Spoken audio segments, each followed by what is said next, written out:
ndeko mwana mama yo oyo lula bokolongono ya nzoto yo nde olingi ovandisa nzoto kolongono. Voici un produit naturel, Maxi Bien-être, produit à base de plantes naturelles, restaure dysfonctionnement l'érectile de l'homme et redonne à votre corps l'harmonie et la santé. Pona bonzenga ya nzoto nanga, pona bokolongono ya nzoto nangai, nga na poni nanga, Maxi Bien-être. Maxi Bien-être en vente partout dans le monde. Vous habitez Kinshasa, vous habitez Belgique, vous habitez la France, vous habitez l'Amérique, vous habitez l'Irlande, vous voulez consommer Maxi, appelez-nous au numéro qui défile au bas de cet écran. Amis internautes, merci de vous savoir très nombreux dans ces nouveaux numéros de Qu'une réalité, votre émission qui vous présente toute la réalité de Kinshasa. Aujourd'hui, Qu'une réalité nous amène tous vers la commune de Binza, précisément au quartier Upen, là où nous avons découvert un groupe de mineurs prostitués. La prostitution à Kinshasa n'a plus d'âge. Suivons les images et nous allons revenir pour les commentaires.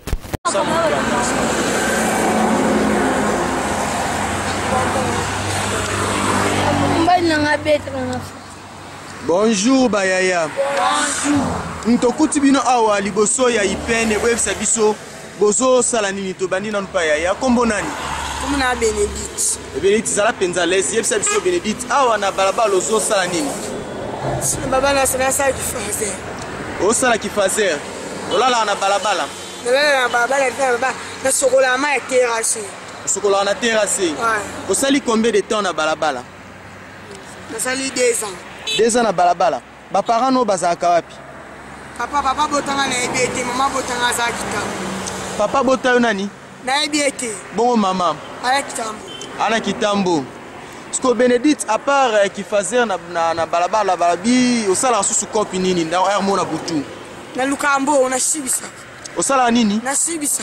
Na okate. Loba na lukambo. Loba penza osala ka na ndenge nini? Kota ba passage. So na kota ba passage yo pe moi 2000 betiku moko.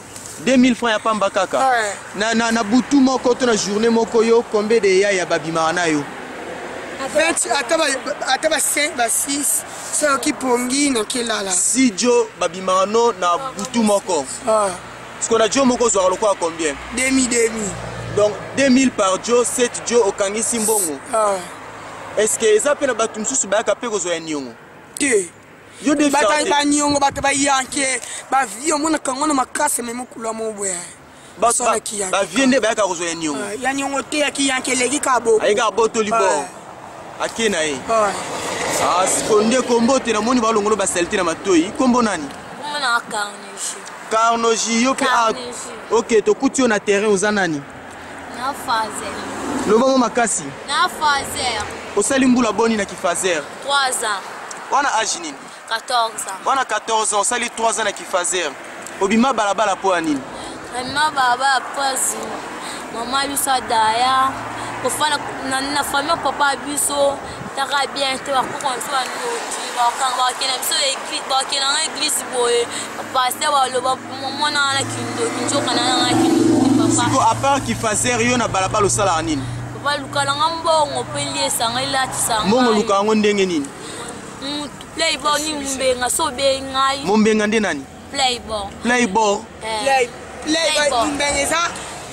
Tout oyo oza moi 2000 oyo luki ba tiel au petit passage yango nde to benga ba mimbenga. Ba mimbenga donc ba client. Parce que yo ba pesa ko pe combien pour ba mimbenga? Na pa je tombe sur ko panga 3000 par tête. Par tête moi 2000. Parce que yo moko lia pe combien de têtes na journée pour yo ka bien. Maman tombe sur ko ta 5 benga. Ça c'est moi 10 000 nga. La mala ngai. Moi na somme na kali moi 2000 na le uni fa na pela. Ya mbote. Mbote papa. Kombo yo nani? Kombo la ngai Esther Mangema. Na terrain babenga ko nani? Babenga ngai Belfi. Belfi osali ozana âge nini? Ngai nasana 12 ans. 12 ans osali mbula boni na kishege? 4 ans. 4 ans. OK, na kibalabala par kishege osala musala nini? Si bisaka badobanga. Pa banani? Pa fazer na ba viambi. Pa bana ba papa ba bota. Ba papa mikolo penza. Oh, ba pesa rapé combien? Pesa ngai 5 000, 3 000 fois 2 000 fois 6 000. Ba papa bazana ba jeep. So pesi 1000 francs landie mbango. Na kimi na mbongo. So pesi 1000 fois kimi na mbongo. O pesi nga mbongo to na pesa prudence so paswa na ba ni mbango chikai. Donc mutako pe mbongo pe asala manevre ya olata prudence yo kimi. Na kimi. Na lobi siko batongo nyoso bazana prudence to misusu pe ba ka sans prudence. Misusu ba ya ka sans prudence mais to beto boya.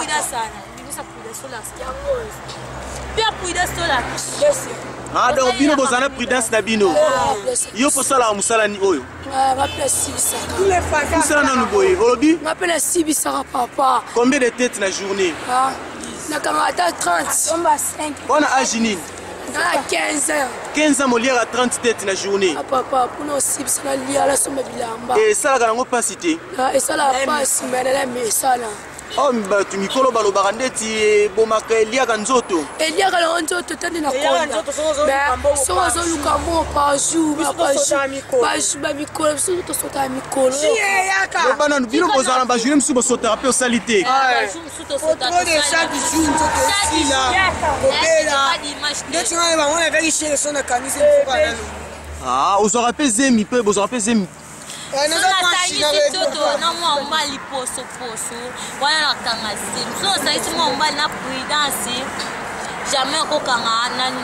Si konini bolo bana bakonza l'État.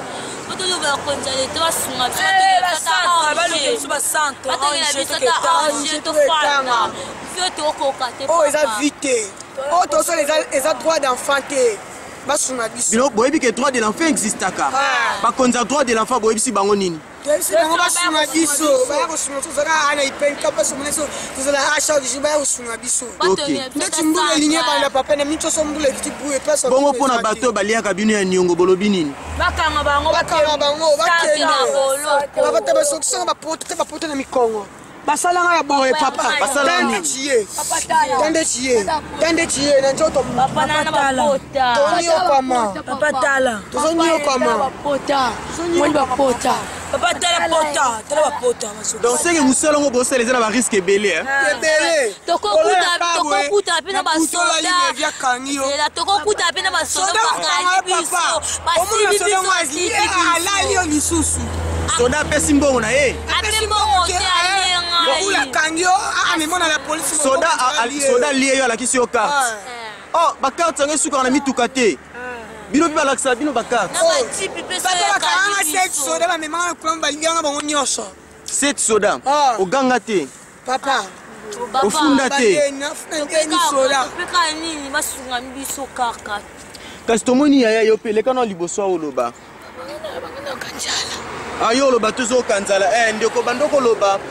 Soki ndeti lelo esengi ozonga na famille na bino kozonga pe wala ozonga na tanga kaka nini esalaki yo bima libanda ayo tanzeta le kisibo simaka ngamona kimaki papa so papa moni ngai bachanelo papa moni ngai soko zonga ndako fuko kusaba posa na nganyoso bazuro na mobali so zongi pena ndako otika mama mibali na otika nyonso pona tanga na mwasi ata steti na sala ta kutino ye na kutunga na na tisa pa me ponko kochi papa usana loba olobi na dana diza papa mtoto kochi alikatane oboya ate kwa nini akoboya kolela mwana kainga papa ngana asunga bakoli basunga papa biso ndabo ana puso c'est bon merci yo que soanga. Il est vraiment regrettable, comme vous venez de suivre sur ces images. On se pose mille et une questions, mais on ne sait pas pourquoi ce phénomène ne veut pas cesser. Pourquoi on ne cherche pas à mettre fin à ces phénomènes? Oui, nous agissons comme nous voulons. Tous, nous militons contre la mauvaise politique. Mais souvent, nous oublions qu'il y a des petits phénomènes qui sont plus nuisibles que les systèmes politiques. Les enfants mineurs, il y a Ajiwana, la prostitution, elles sont exagérément livrées et surtout aux personnes adultes. Et Boyoki na Masolo, jusqu'à qui ne musika bien qu'il y ait une prostitution, mais ignorance n'a pas de niveau. Il y a un rapport sexuel avec les adultes sans préservatif. Imaginons la suite. Si réellement nous aimons plutôt nos enfants, nous pensons que nous devons connaître, soit prendre avoir la bonne foi, de faire quelque chose, d'agir autrement pour nos côtés les mela et l'okwana. Nous qui avons des bonnes foi, toko tananzela ba structure, nanzela ba ONG pour aider ces enfants, ko longola bango nanzela, ko préserver avenir na bango pour demain bakoma batu. Merci.